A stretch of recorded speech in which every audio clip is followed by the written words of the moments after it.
The film opens with a young content creator named Jun. He's talking directly to his audience, explaining the footage of two teenagers that surfaced online not long ago. Kids who went to explore an abandoned psychiatric hospital called Gonjiam. Kids who never came back. Gonjiam, ranked 7th on a list of the most terrifying places on Earth. Jun runs a horror content channel, live streams, real locations, real reactions, and Gonjiam is the one place his audience has been asking about for months. He's going in. He puts together a small team and opens applications to his most loyal viewers, 3 volunteers who will join him inside the building for a live exploration broadcast.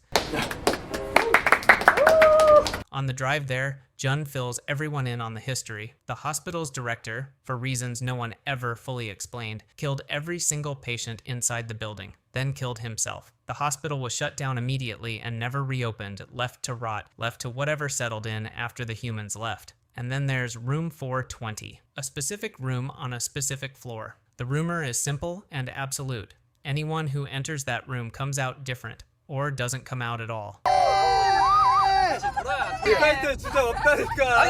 But before any of that, they're also just having a good time. One of the crew members flies a drone over the surrounding countryside. They stop at a water park in the area, laughing and splashing around like any group of young people on a road trip. For now, Gonjiam is still just a destination on a map. A few hours later, they arrive near a small, eerily quiet village close to the hospital grounds. The main road in is blocked off. Jun and the team have to circle around and find a way in through the back. They end up in the forest behind the building. No one around, no lights, no sound except the trees.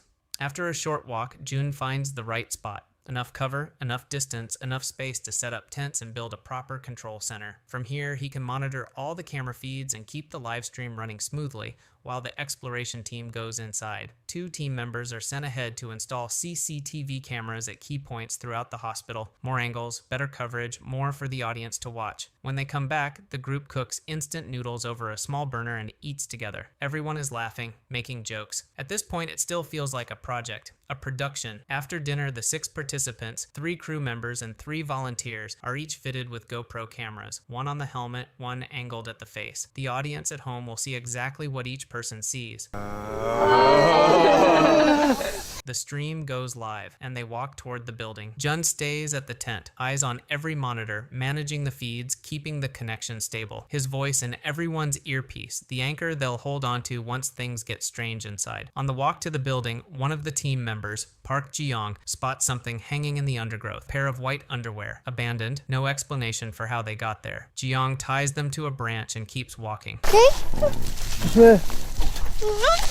At the entrance, the team does a proper opening for the stream. Music turned up, atmosphere dialed in, introductions to camera, a performance for the audience before the real thing begins. Then they step inside. One of the volunteers sets a bowl of water on the floor near the entrance. An old method. The surface of still water is said to ripple when something unseen moves nearby.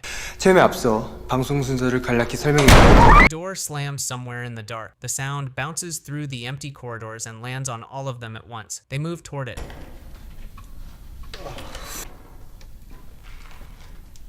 What they find is a room full of photographs. The hospital director posing with patients, framed awards on the walls, recognition from medical institutions, certificates of excellence, even a commendation from the president's office. A place that was once, by every visible measure, a source of pride. And then something happened. 독서하는 국민이라고 The ceiling gives them their next scare. A section has caved in, and hanging through the gap is a wig. Synthetic hair dangling in the dark like something placed there deliberately. Then while one of the team is mid-sentence to camera, the door behind him slams shut on its own. 앞서 방송 순서를 간략히 설명해.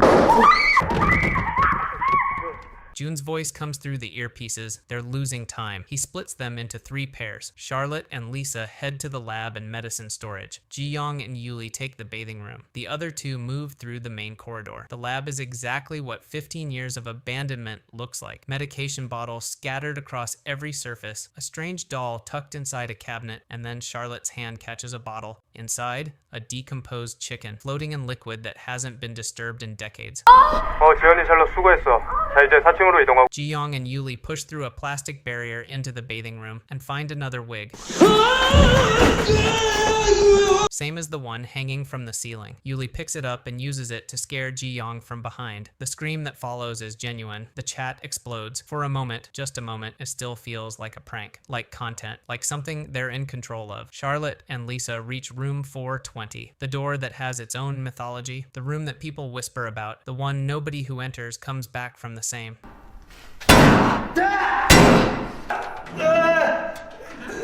The whole team regroups and someone pitches the next idea, a summoning ritual live on camera for 80,000 people watching from home. The setup takes a while, small bells tied along red thread, stretched across the room in a web pattern, candles placed at intervals, incense burning, ritual paper covered in symbols, a strange and specific list that somehow makes the whole thing feel more unsettling, not less. Yuli leads it. She burns the paper. She prays. The viewer count keeps climbing. Then the candle flame moves. No draft, no open window, just movement.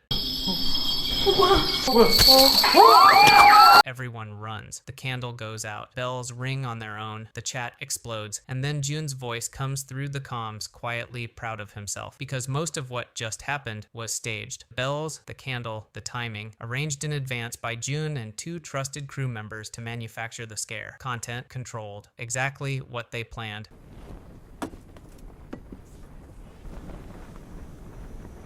Except Jun is alone in the tent, and his lights just went out, and the camp stove just turned itself on. He steps outside to check the perimeter. Nothing visible. He goes back in. The monitors are running again, but the wind that follows him inside carries something different. Back inside the building, the team makes their way to the lab Charlotte and Lisa visited earlier. Charlotte stops in the doorway. The doll that was inside the cabinet is now mounted on the wall. Kim, one of Jun's crew, reaches up and takes it down to examine it. Charlotte screams at him to put it back. Her reaction is immediate and visceral. Not performed, not for the camera.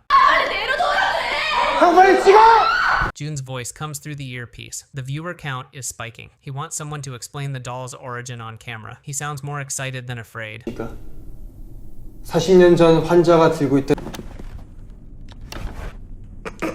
Charlotte is still shaking, and she has something to say. She's an indigo, someone born with a heightened sensitivity to the spiritual. She can feel what others can't, and what she felt from that doll the moment Kim picked it up was wrong. Deeply, specifically wrong. A cursed object, not a prop, not atmosphere. Jun's voice comes through calm and measured. He tells the team to listen to Charlotte. Don't touch anything inside this building. Then he sends Ji-young and Yuli upstairs to grind open the door to room 420, the main event of the night. And he sends Charlotte, Lisa, Kim, and Jape to keep exploring the remaining rooms. They find a room full of wooden boxes, small, rectangular, each one with holes cut into the sides, the kind of structure designed to contain a person who couldn't be restrained any other way. Kim decides this is a good moment for comedy. He shoves his arm through one of the holes and acts like something inside is pulling him.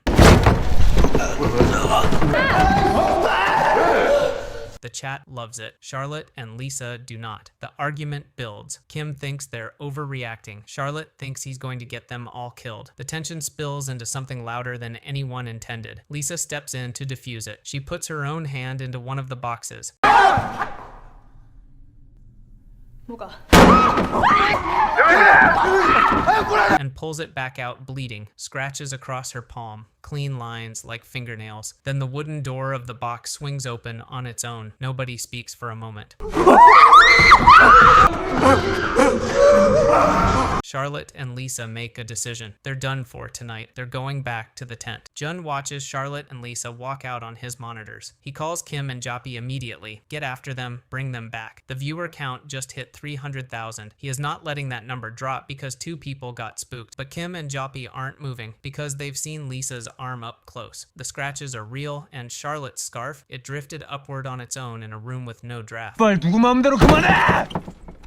Jun shifts tactics. His voice stays calm, almost clinical. The scarf was probably caught by air moving through a gap in the wall. The scratches, old wood splinters. Everything that looks supernatural has a rational explanation. He says it like he believes it. Eventually, they settle down enough to keep going. Jun keeps reviewing the footage while they talk, frame by frame, through every camera feed from the night. He stops on one clip. Everyone gathered in a single room. He counts them. Once, twice, 6 people went into that building. The footage shows 7. The lights in the tent go out again. Jun swears at the darkness. When the monitors come back, Kim and Jappy are on screen with a renegotiated contract, more money, or the stream ends. Jun agrees without hesitation. They go back into the room with the wooden isolation boxes. Almost immediately, a wheelchair moves on its own across the floor. Kim freezes mid-step, the door swings shut, and then everything in the room lifts.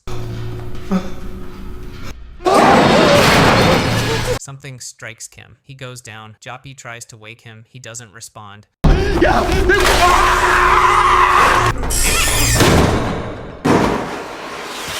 Charlotte and Lisa make it out of the building. They follow the path back toward the tent, or what they think is the path. After a few minutes of walking, something feels off. The trail doesn't look right. The surroundings aren't changing the way they should be. Then Charlotte looks down. Medication bottles, a decomposed chicken carcass, things she last saw inside the lab, sitting on the ground in the middle of the forest. She looks at Lisa. Lisa has gone completely still, eyes unfocused, not responding.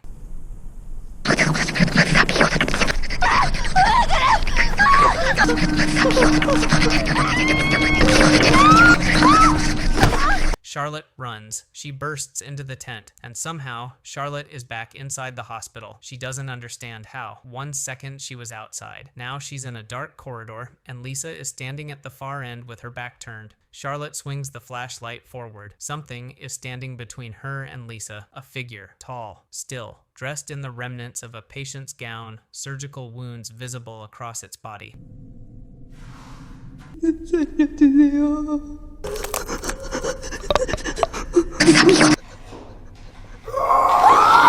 Jappy comes to on the floor of the isolation room. He runs upstairs to where Ji-young and Yuli are still working on room 420's door. He tells them to leave. Now, all of them. Jun sees it happening on his monitors. He tries to call them back. The viewer count just hit 990,000. 1 million is right there. No one answers. Then a ping pong ball rolls across the floor in front of them. Then Charlotte's voice screaming, and from inside room 4-2, oh, Jappy starts to run. Then the lights flicker, and the door to room 420 opens on its own. They go in, Charlotte isn't there, and there are no other doors, no exits, no windows, no way back out. Water drips from the ceiling, except the water isn't falling down. It's pooling up there, suspended against gravity, hanging above them in the dark. Then something moves, fast. Hands reaching toward their faces from somewhere that shouldn't have hands in it. Jappy raises the night vision camera and pans the room. The footage shows figures, patients, standing in corners, against walls, watching. The ones who died in this room, the ones who never left. Yuli's eyes go black. Ji-young's eyes go black. Jappy is the last one standing. He tries to hold it together, tries to stay in his body, tries to find a way out of a room with no doors. He doesn't find one.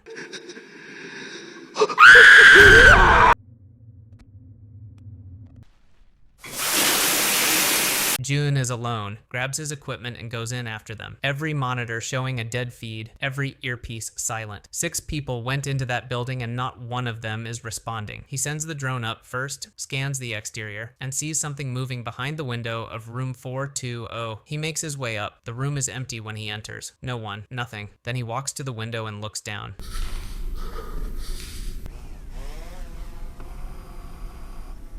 A loop that Gonjiam constructed specifically to bring him in. Jun understands too late and all at once what he has done. The ambition, the refusal to stop the 1 million viewers he chased right into this room. He turns the camera slowly behind him. Something is already there.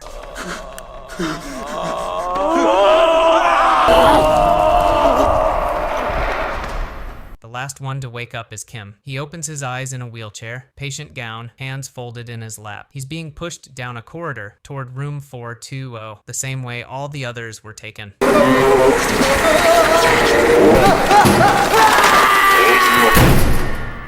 Back in the world outside, the monitors in the abandoned tent are still running. The chat is moving fast, saying it's all staged. Then the animated background on the stream interface begins to move on its own and disappears.